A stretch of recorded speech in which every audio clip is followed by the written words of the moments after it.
What I am saying is common sense.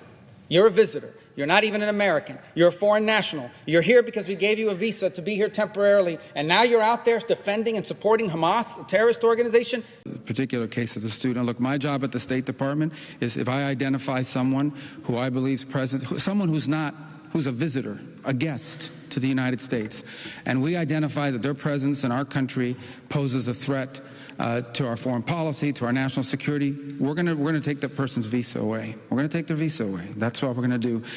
We've done that in a lot of cases over the last year. We've done it. Fact is that, visas are not a right. I've said this repeatedly. I don't know why it's so hard for some to comprehend it, so let me repeat it again. In Washington today, the question isn't just about politics. It's about principle.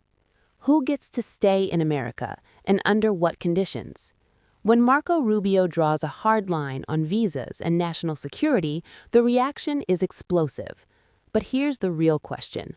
Are we defending freedom or forgetting what it requires? If you care about truth, accountability, and the future of this country, you're in the right place. This is Capitol Review. I mean, I'm not shocked because we know that the president oftentimes resorts to very bigoted, xenophobic, Islamophobic, racist rhetoric when he is trying to scapegoat and deflect from the actual failures that he has himself. These Somalians have taken billions of dollars out of our country. They've taken billions and billions of dollars. They have a representative, Ilhan, Omar. She should be thrown the hell out of our country. And most of those people, they have destroyed Minnesota. It is important for us, one, to remind folks that we are Americans. We're not going anywhere, and we will continue to be in this country. And two, that Minnesotans are resilient. And we will continue to thrive. Where in the Constitution does it say that the Secretary of State can override the First Amendment protections of free speech? Is there a footnote that I missed somewhere? There's no constitutional right to a student visa. So, but is there a constitutional right? Does it say somewhere that Marco Rubio gets to determine which speech is appropriate and revoke student visas based on what you think constitutes free speech? There's a statute that says the Secretary of State gets to determine whether someone is a threat. We deny visas every day all over the world. Do you think that the Immigration and Nationality Act trumps the Constitution of the United States, Mr. Secretary? Well, Congress can always change the law if you want, but I'm telling you, while I have the authority, I will continue to revoke the visas of these people that come here to tear this country apart. You said that, Mr. Secretary. Let me reclaim my time because you are talking about revoking student visas based on what somebody says, and that means that you are trumping the legal Supreme Court, the supreme law of the land, which is the Constitution of the United States. No one has a right to a student visa. Mr. Rubio, why did the administration need to use masked, armed, unidentified agents to whisk somebody off the street and deny her counsel for almost 24 hours after her arrest? Well, you'll have to ask the agencies that did that work. I'm not responsible for that. I'm responsible for revoking the visas of these people that come to tear this country apart. I'm talking about this particular case where you revoked the student visa of a Turkish citizen who was a graduate student who wrote an op-ed that you didn't like. And suddenly you allowed for masked men to whisk her off the street. And you have multiple jobs, apparently. You're the national security advisor as well. So don't tell me it's not your job. Who snatches her off the street? We don't do the snatching, but I can tell you we do the visa revocations. Let me ask you about the national security consequences of people, masked men on the streets, snatching people off the streets. If these are legitimate law enforcement agents carrying out proper arrests, why are they hiding their identities? Because then radical crazies will try to hurt them. So you think that U.S. agents who have almost always gone without face coverings, even when they're arresting some of the country's most dangerous criminals, suddenly have so much to fear from a graduate student who wrote an op-ed that they need to be masked? Is that that law student was a guest in the United States on a student visa. No one's entitled to a student visa. So you revoked her student visa based on an op-ed which trumps the supreme law of the land, which is the Constitution. Someone's coming up here to stir up problems on our campus. We're going to revoke their visa. She didn't do any of that. She wrote an op-ed.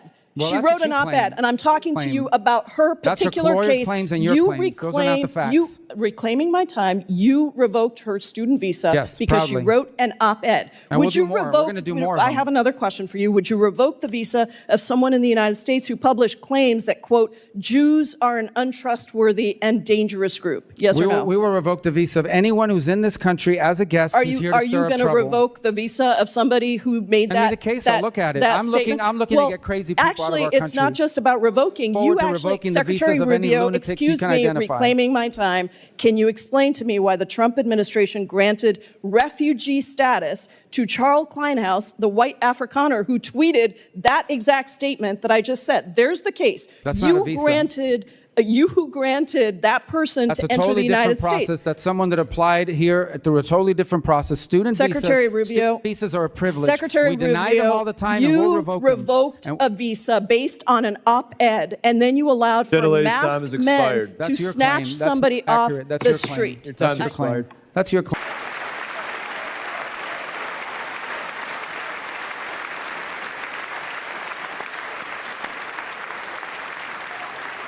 People like you. You know, Marco got 100% of the votes when he was in confirmation. I think our next one was about 54%. And some of the Democrats are now saying, I can't believe we approved that guy. And he said it's an honor that they feel that way, right, Marco? You have done a great job, great Secretary of State. I think he'll go down as the best ever.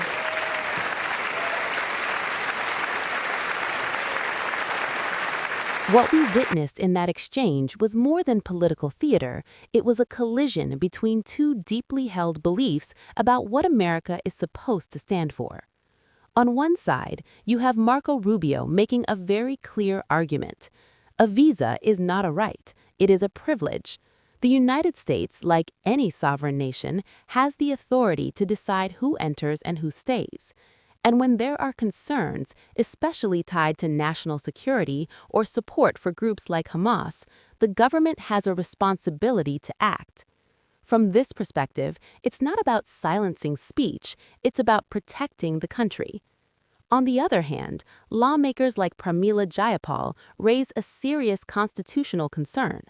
If someone's visa can be revoked simply because of something they said or wrote, like an opinion piece, then where do we draw the line? The United States Constitution protects freedom of speech, and critics argue that even non-citizens on U.S. soil are not entirely outside those protections. Then there's Ilhan Omar, who brings in another dimension, the real-world impact of political rhetoric. She argues that strong language directed at immigrants or specific communities can lead to fear, threats, and division. Whether you agree or disagree with her, it raises an important point about how words from powerful leaders can influence public behavior. But here's where many conservatives draw the line. America cannot afford to be naive. Hospitality should never be mistaken for weakness. If someone is granted the opportunity to study, work, or live in this country, there is an expectation, at the very least, that they do not align themselves with groups that oppose its safety or values. There's an old saying, a guest who brings fire into your home should not be surprised when he's shown the door. That's the heart of Rubio's argument. It's not about hate, it's about boundaries. At the same time, this debate forces an important question. How do we balance security with liberty?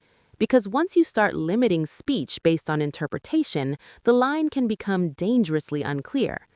This is why the conversation matters, not because it's easy, but because it isn't. At the end of the day, this isn't just about one hearing or one policy, it's about what kind of country America chooses to be. Strong, secure, and principled, or divided and uncertain about its own rules. Wherever you stand, one thing is clear. The stakes are real.